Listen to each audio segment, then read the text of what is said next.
L'Église catholique romaine a toujours eu tendance à occulter les phénomènes qui touchent à l'exorcisme. À plus forte raison, le clergé n'a jamais autorisé qu'un exorcisme, fait par l'un de ses membres, soit filmé. Pour la première fois, une séance d'un grand exorcisme, pratiquée par un exorciste officiel, le Père Mathieu, a fait l'objet d'un document filmé.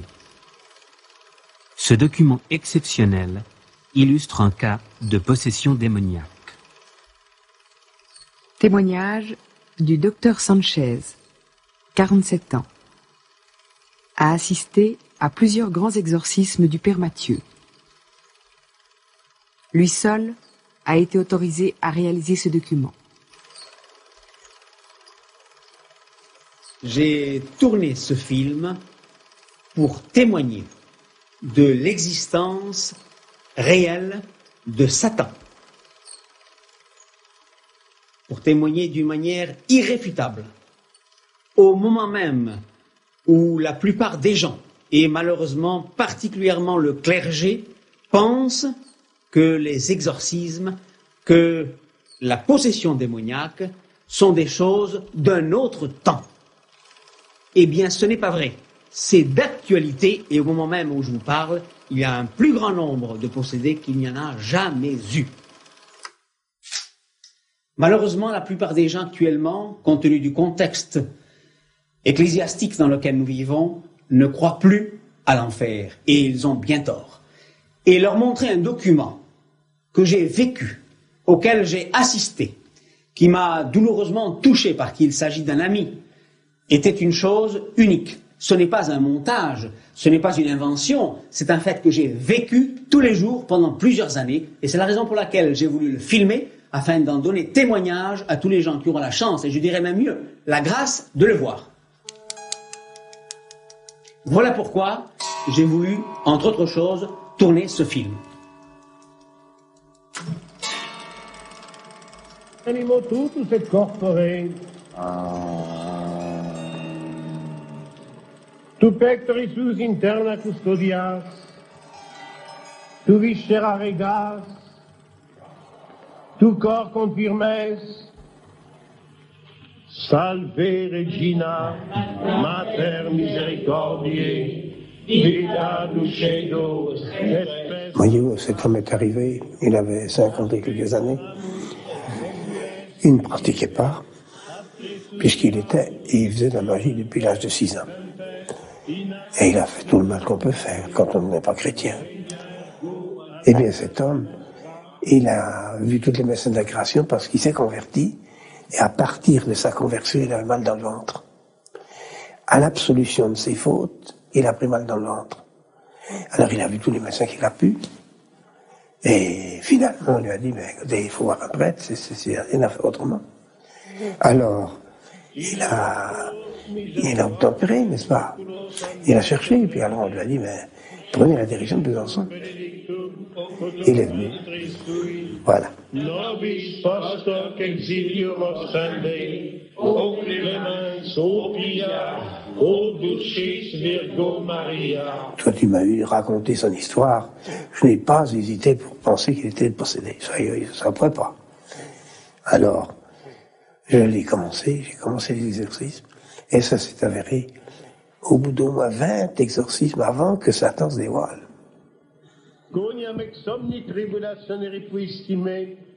Et alors, quand il s'est dévoilé, c'était la bagarre. Et la bagarre avec des témoins, avec tout ce qu'il fallait, quoi. Mais c'était épouvantable.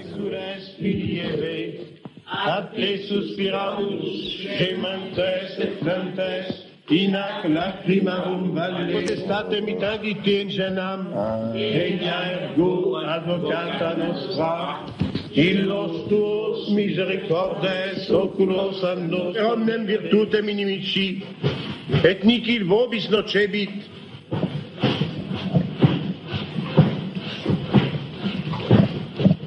verum tamen in hoc nolite gaudere, quia spiritus vobis subliciuntur, gaudet totem con nomina vestra scripta sunt in celis.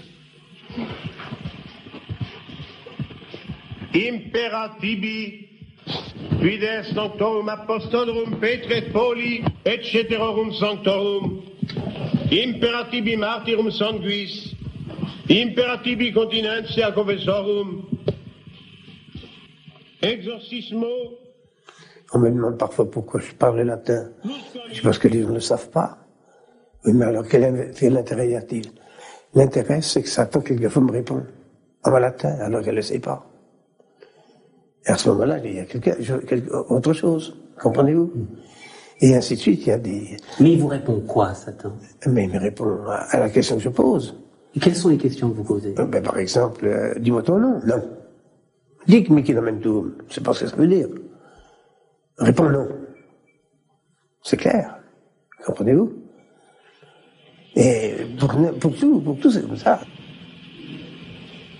Salaud. Salaud.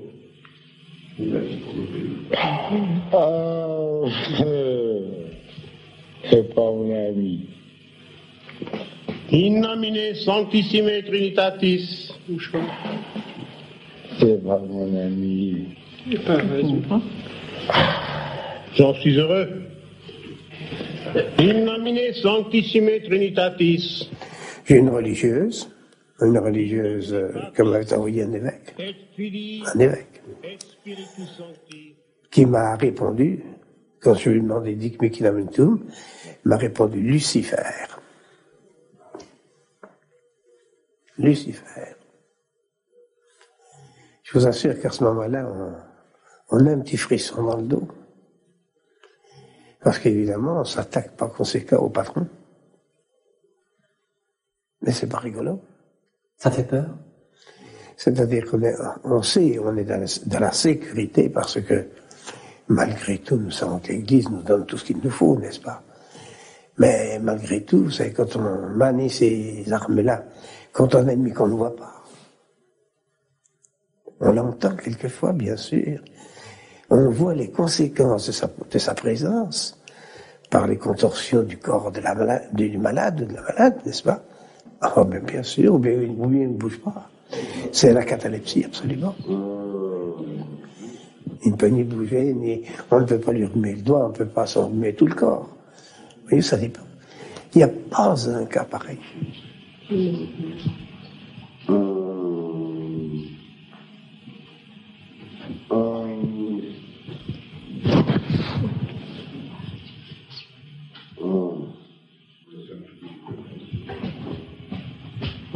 Venez maintenant sous les bougies, en face des genoux, de l'autre côté des genoux, pour voir si les jambes plient.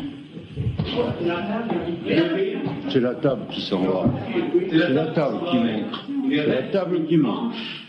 J'ai pu observer par ailleurs, toujours pendant ces exorcismes-là, que des modifications corporelles se produisaient.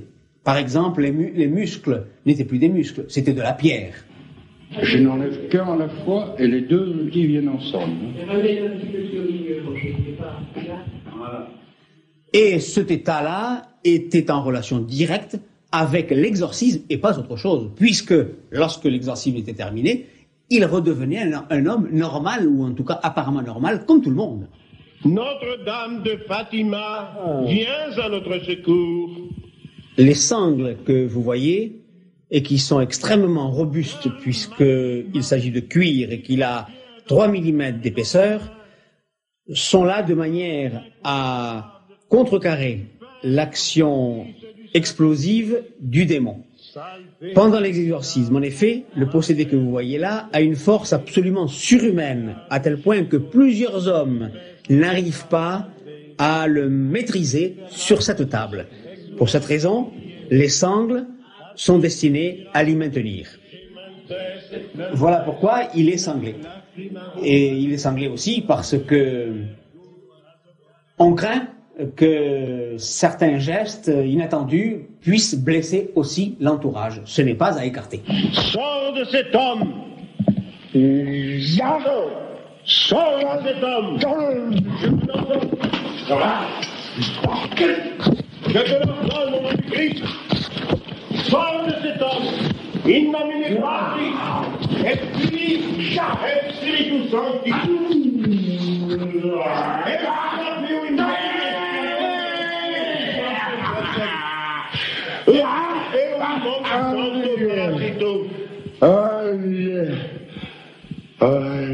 Mon Dieu, délivre André. Père, accorde à tes enfants cette grande grâce pour leur montrer combien tu peux être aimé comme un frère avec nos cœurs d'enfants. Père, exauce-nous. Je peux vous assurer que je ne me doutais pas un instant des ruses extraordinaires qu'utilisait le diable pour arriver à ses fins.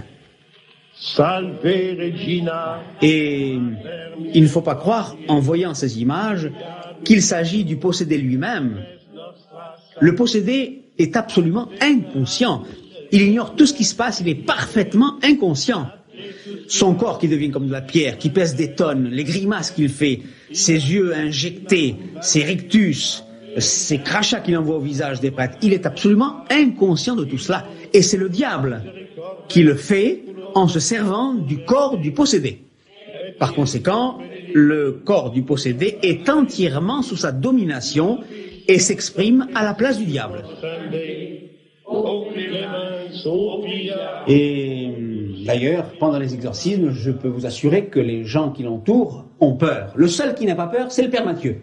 Alors pourtant qu'il voit à travers ses yeux, pendant l'exorcisme, les flammes de l'enfer. Ce n'est pas une image. Il le voit vraiment comme s'il y était. Terreur des démons. Terreur des démons. Notre-Dame du Rosaire, délivrez votre enfant.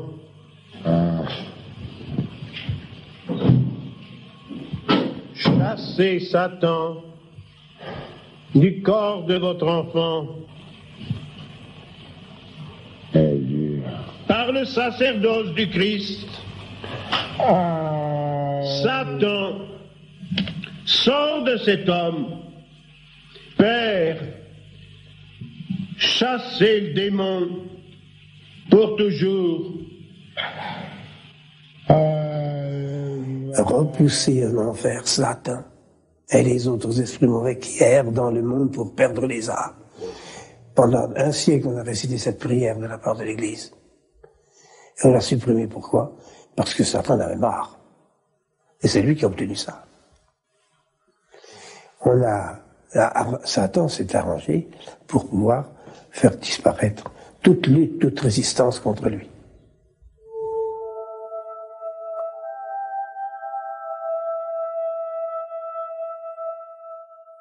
La plus belle ruse du diable est de vous persuader qu'il n'existe pas, soulignait Baudelaire.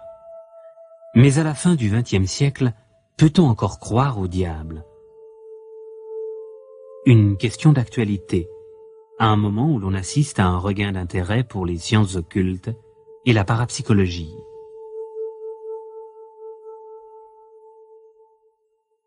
À la lumière des acquis de la psychanalyse, l'Église a évolué. Elle ne veut plus réduire Satan à une image d'Épinal.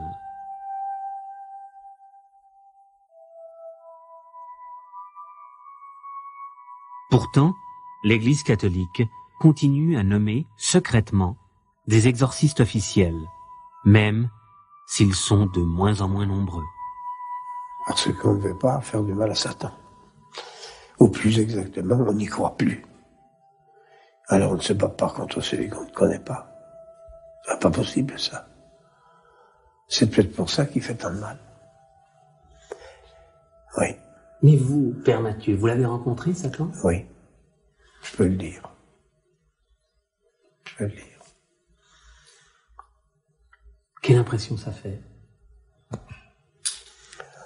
Ça ne fait pas rire.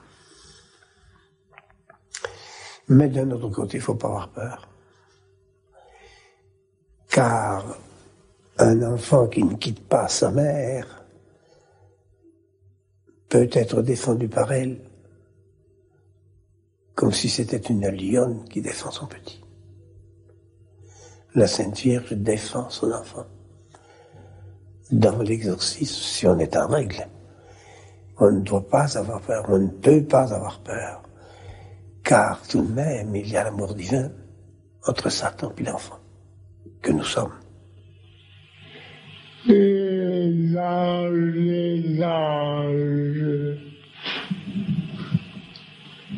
Saints anges, venez au secours d'André.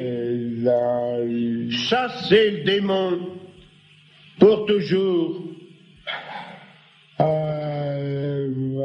À 84 ans, le père Mathieu continue son combat, corps à corps, avec le prince des ténèbres, inexorablement, envers et contre tous. Satan, sors de cet homme. Je ne m'arrêterai qu'à l'heure de ma mort, quand le bon Dieu le voudra. C'est tout. Je ne veux pas, moi, me soustraire à mes obligations sacerdotales. Je suis prêtre pour ça. C'est tout.